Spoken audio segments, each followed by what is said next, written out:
My sister looked me straight in the eye and said those 5 words that would change both our lives forever.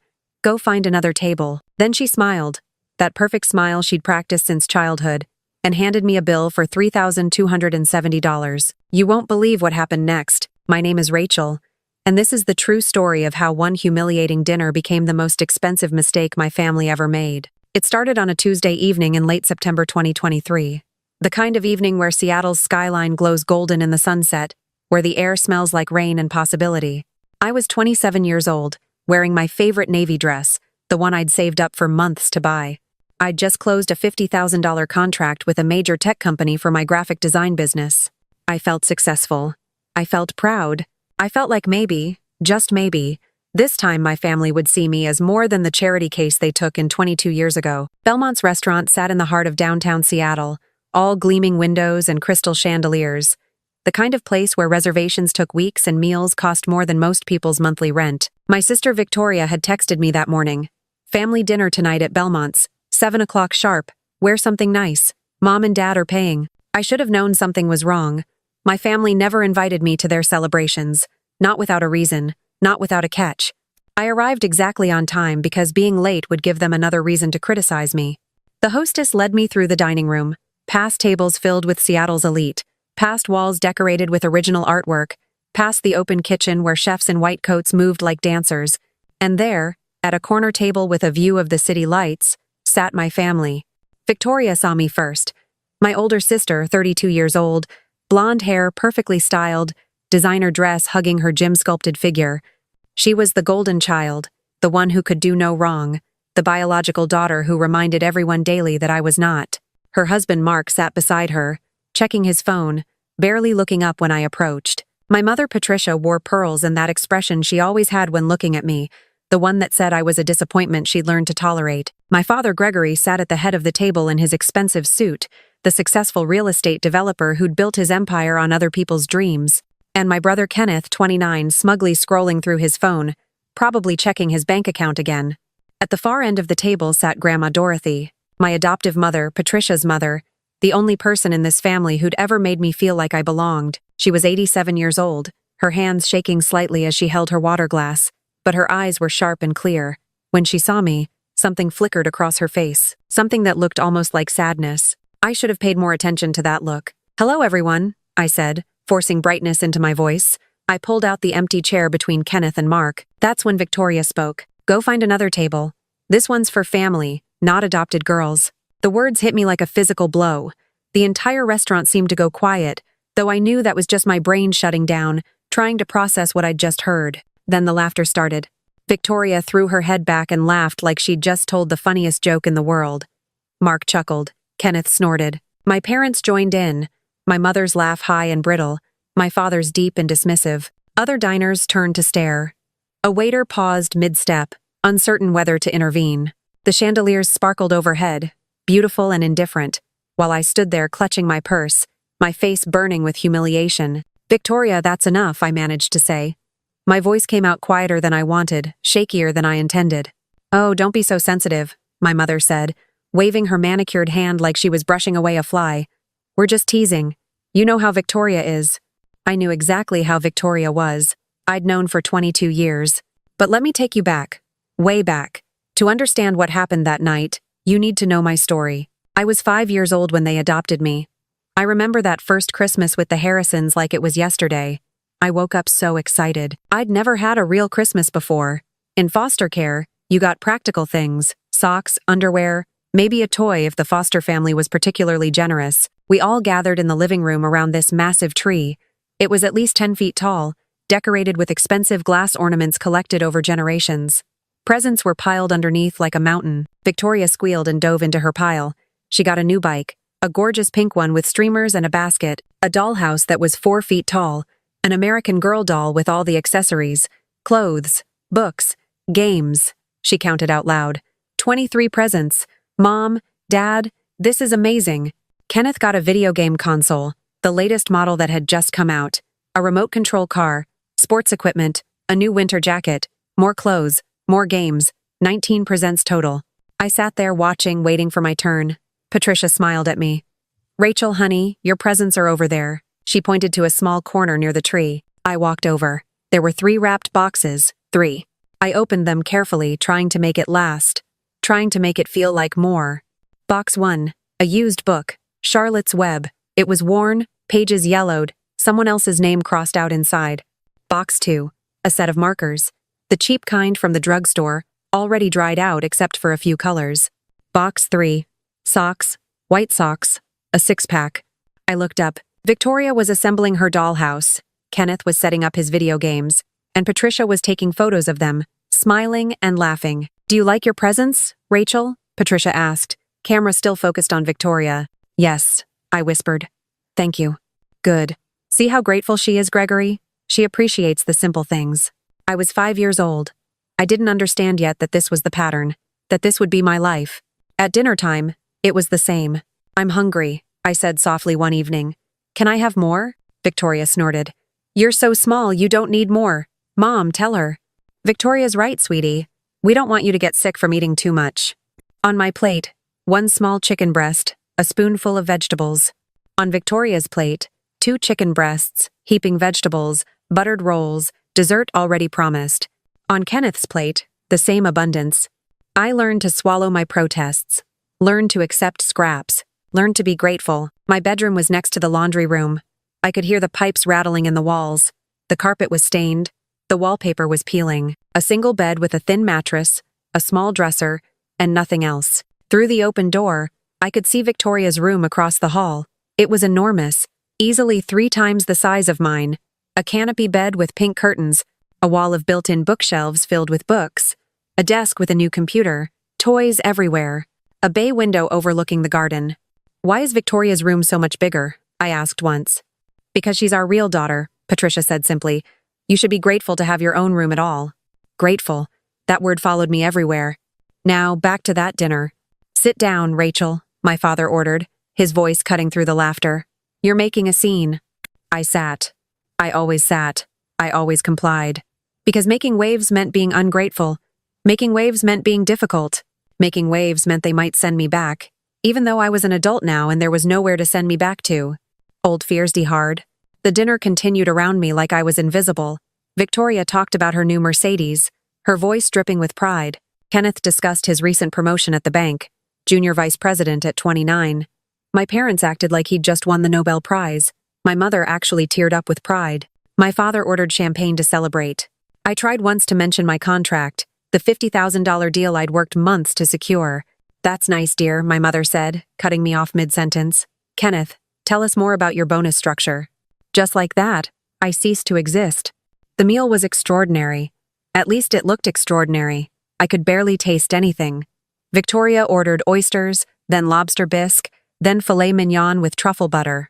Kenneth got the premium ribeye and added lobster tail. My parents ordered the most expensive wine on the menu, a bottle that cost $800. I ordered the cheapest pasta dish I could find, $28. I'd pay for my own meal. I always did. They talked about their lives, their achievements, their plans, Victoria's new investment property, Kenneth's upcoming vacation to the Maldives, my parents' anniversary cruise. Everything was bright and shiny and successful in their world. I was 27 years old, sitting at a table with people who were supposed to be my family, and I'd never felt more alone. Then dessert came. Kenneth ordered 3 different ones. "Just because I can," he said, laughing. Victoria got the chocolate soufflé that took 20 minutes to prepare. My parents shared creme brulee. I declined, knowing I'd need whatever money I had left for rent. That's when the waiter approached with the check. My stomach dropped as he placed the leather folder directly in front of me. I stared at it like it was a snake. "What's this?" I asked. Victoria's laugh was sharp and bright. "Oh, didn't we mention you're paying tonight? Consider it your contribution to the family since you're always taking and never giving." "Taking?" The word came out strangled. "I've never asked you for anything. The roof over your head growing up, the food, the clothes." Patricia ticked off items on her fingers. "We gave you everything, Rachel. The least you can do is buy us dinner." My hands trembled as I opened the folder.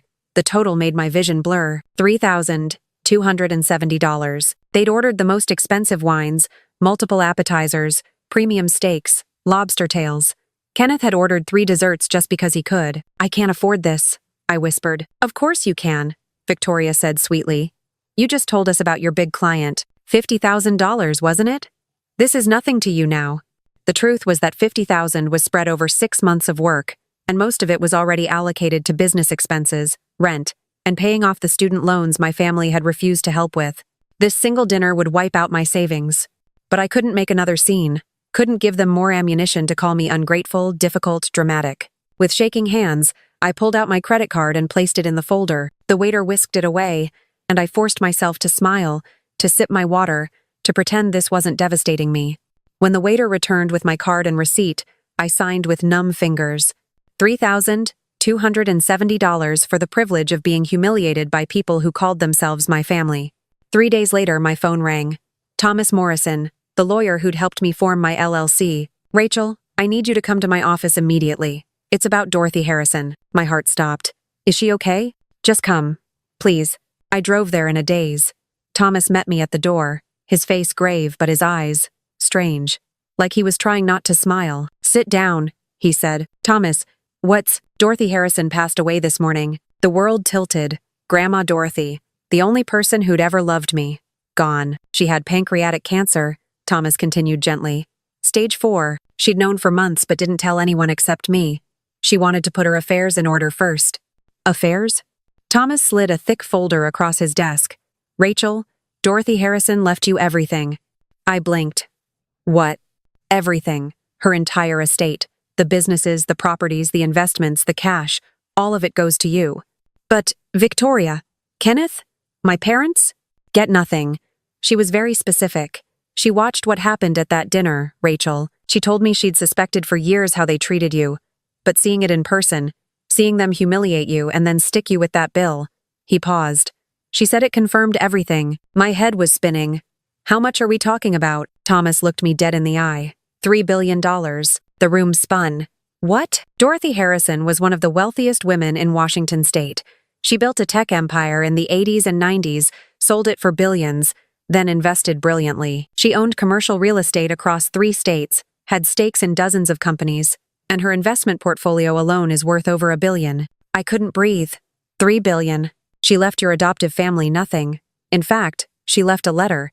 He handed me an envelope. I opened it with shaking hands. The letter read, My dearest Rachel, if you're reading this, I'm gone. I'm sorry I couldn't tell you in person. I'm sorry I couldn't protect you more while I was alive. But I'm not sorry for what I'm about to do.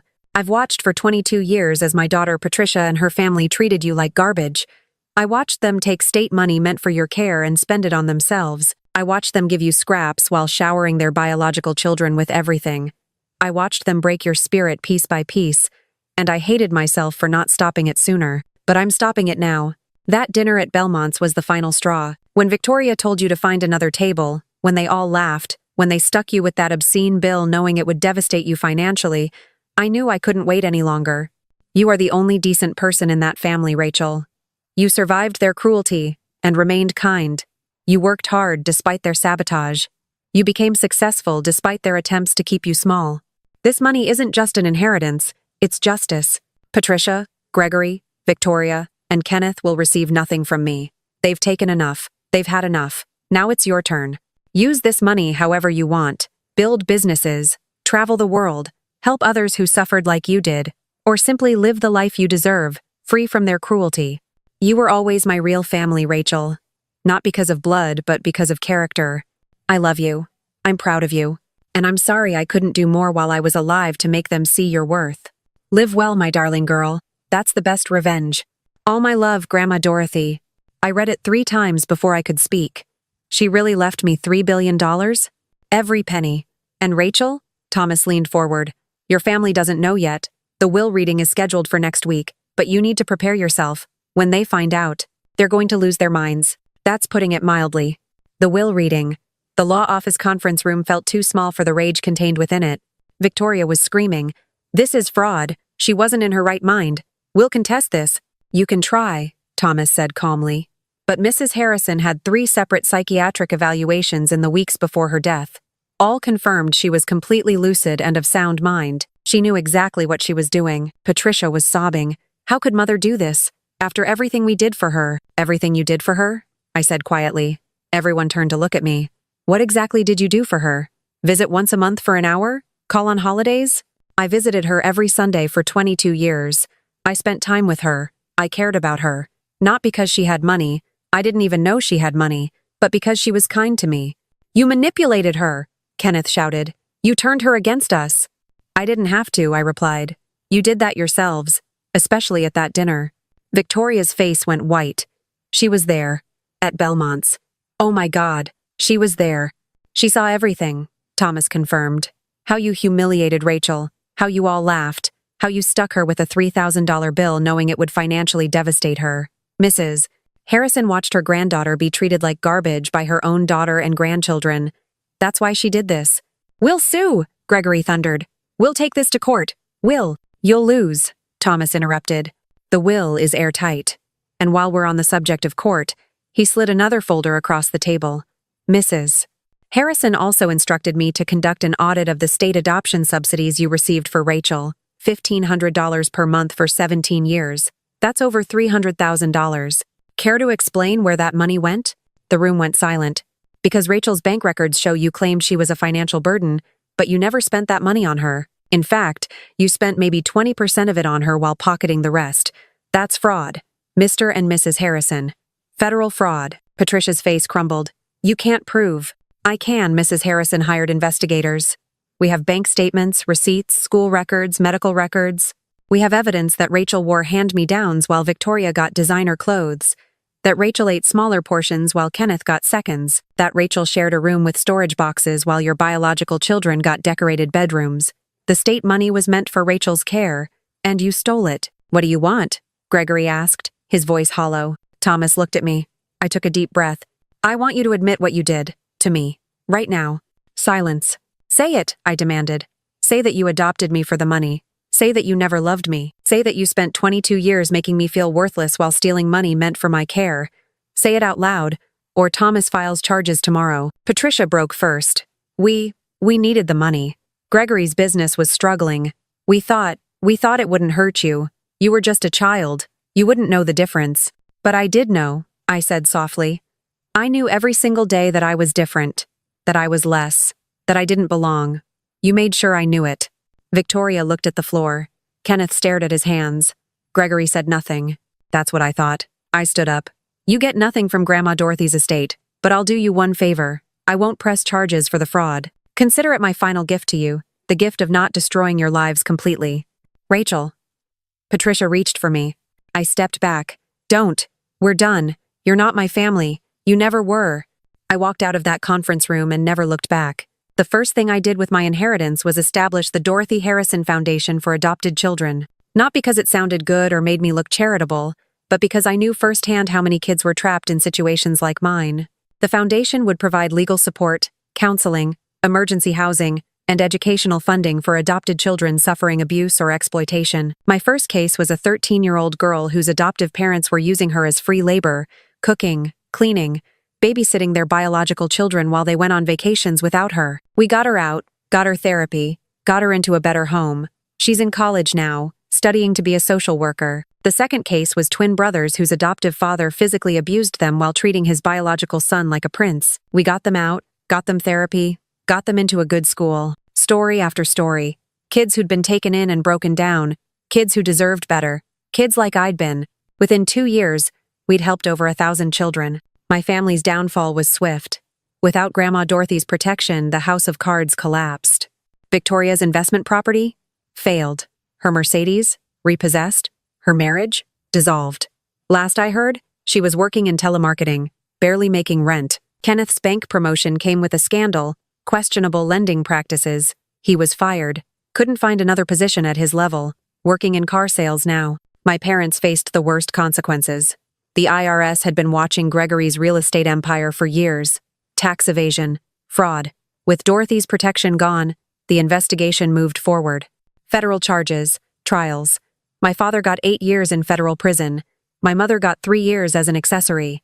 Their assets were seized. The house sold at auction. Everything. Gone. I didn't cause any of this. I simply existed with Dorothy's money while they destroyed themselves trying to get it back. 6 months after Dorothy's death, Kenneth sent me an email. Rachel, Mom and Dad are struggling. Dad's in prison. Mom's barely surviving. I know you're angry, but they're still your parents. Can't you find it in your heart to help? I typed my response carefully. They were never my parents. They were people who took money to raise me and instead used me as a punching bag for their inadequacies. I owe them nothing. But I'll make you a deal. I'll donate $750,000, the exact amount they stole from me in state payments, to a fund helping adopted children escape abusive families. In their names, that's the only legacy they'll have. I hit send and blocked his number. Victoria tried to reconcile, not out of genuine remorse, but desperate hope I'd give her money. Rachel, I know we had our differences, but we're still sisters. Family forgives family. Maybe we could meet for coffee, talk about the past, and build a future together. I deleted it without responding. 2 years after that dinner, 2 years after my life changed forever, the Dorothy Harrison Foundation has helped 1,247 children. Each one got out of a bad situation. Each one got therapy.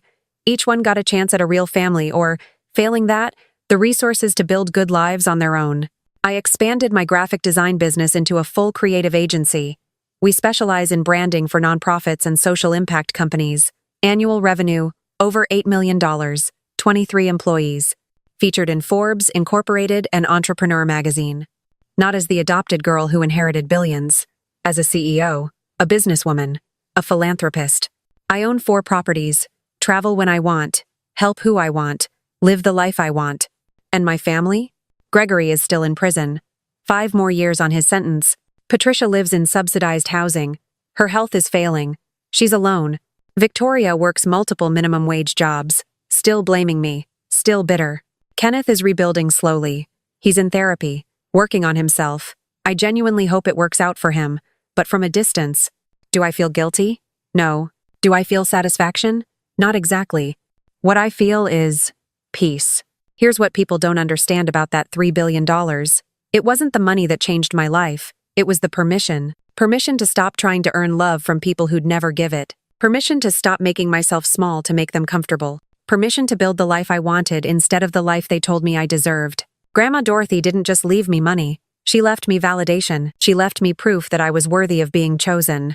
She left me the ultimate message. You matter. And that's worth more than all the money in the world. If you're in a situation like I was, if you're the outsider, the adopted kid, the one who's always reminded they don't quite belong, hear this. You don't owe them anything. Not your energy. Not your time, not your money, not your forgiveness. The people who are supposed to love you shouldn't make you earn it. Real family, whether by blood or choice, doesn't keep score, doesn't remind you of debts, doesn't make you feel like you're less than. Will they call you ungrateful? Yes. Will they tell everyone you're cold, vindictive, cruel? Absolutely. Will people believe them? Some will. Does it matter? No. Because you'll know the truth, and the people who really matter will know it too. That night at Belmont's, Victoria told me to find another table, told me I wasn't family. She was right. I wasn't their family. I never was. And thank God for that. Because being their family would have meant becoming like them. Cruel, entitled, hollow. Instead, I became myself. And that's so much better. The best revenge isn't destroying the people who hurt you. It's becoming so successful, so happy, so fulfilled that their opinion of you becomes completely irrelevant. You are worthy of love. You are worthy of respect. You are worthy of being chosen. Don't ever let anyone tell you otherwise. This story is based on real events. Names and identifying details have been changed to protect privacy, but the core truth remains. Actions have consequences. Cruelty has a price. And sometimes, justice comes in the form of someone who loved you enough to set you free.